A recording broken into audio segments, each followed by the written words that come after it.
Good evening, friends. It's time for another silver update, and tonight we're going to do things just a little differently. The metro area in which I live is home to approximately 2 million people. Given the mobs of Americans who hit the stores on Black Friday, as seen in my microdoc, The Madness of a Lost Society, the question begs to be asked. As CNBC and mainstream media financials ask daily, are we nearing a top in gold and silver? I thought I'd visit the once-a-month coin show in my metro area with a video camera. What I found was shocking, and it proves once and for all that those calling a top in the precious metals market are absolutely clueless. So Dan, I noticed here at the coin show today that a lot of dealers here, and there's a lot of silver and gold to be had, but it's not terribly busy. Well, it's interesting because Friday was Black Friday, and you've got all the sheeple running into the Walmarts and Targets of the world. Spend all their money there, I think. Yeah, to go get all the garbage imported from China. Right. What percentage of those people do you think own any physical precious metals? Probably not too many. Not too many. On a percentage basis, what would you say? Like Yeah.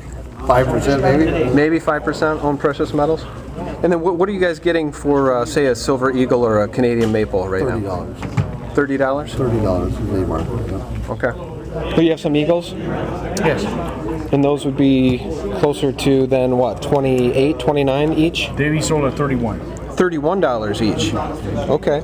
Silver American Eagles are about $31 a piece. Yeah, maples would be 30. Okay, so the Eagles are roughly about $4 over spot right now. Yeah. Okay. Well, That's some of them because you can't get them. correct. Are you starting to see more demand from the common man walking in here to buy some physical? There's an elite few that are doing that, but as a general whole, I don't see that happening. The levels right now, there's more speculators and high-end people. That's who's doing it. Well, what would you say? So, for instance, on Friday, if Friday was Black Friday and there was, millions of consumers across the country piling into the Targets and the Walmarts and the Best Buys to buy junk imported from China, what percentage of those people would you guess have any physical silver or gold to protect themselves? A very low percentage. Very low percentage. I wouldn't want to guess at it, but yeah, it's Less than 5%? that's not a tangible asset. Spending money on junk. Right. I hate to say it, junk, but Right. I just don't see it. But less than 5% of the American population probably has any interest in physical metals, much less owns any. Yeah, if even 5, I'd say less than that. No, Yeah, you're right. I would too. Yeah. So where does that put the average Joe, if the dollar collapses? A want. We would want. He better know somebody. No, I don't know how to answer that, but all I can say is they're just another step behind. At this level, I'm thinking, being on the wholesale level that I am, there's plateaus. And I think we've reached a plateau. If it drops down $2, $3, $4, I'm buying back in. Yeah. Because I think long term, we're only going to keep going up. The question is how quick, how fast. I agree. Because the Fed isn't going to turn off that printing press anytime, right? No. Silver right now, as we speak, is $26.66. To buy those Eagles right now, I have to pay $2.15 over. Yeah, right. And the general public coming in here today, I probably sold a dozen Eagles at 30. That's it. So you don't see the normal people coming in here buying that stuff. See, now, but that's interesting. So here's a coin show in a major metropolitan city in the United States of America. And there aren't many coin shows that are in this town on a regular basis, right? No, correct. And you're saying that today you sold maybe a dozen Silver Eagles to people coming in who wanted physical. Yep. But even on the silver rounds, I mean, where you're $1 below maybe, $1.50 cheaper. I mean, who cares at that point? I don't see a lot of people buying silver rounds either. I've got them over here in my bin, and I'm at what am I? I'm at $29. You're lucky if you can make $2 to $3 per coin selling. You're lucky if you can make 2 or 3. Bucks per coin selling. That's it. And if you think that's less than 10%. It's got to make you a little nervous, should the COMEX default or the LBMA default with all this paper fraud out there, the thing could go to $50 overnight.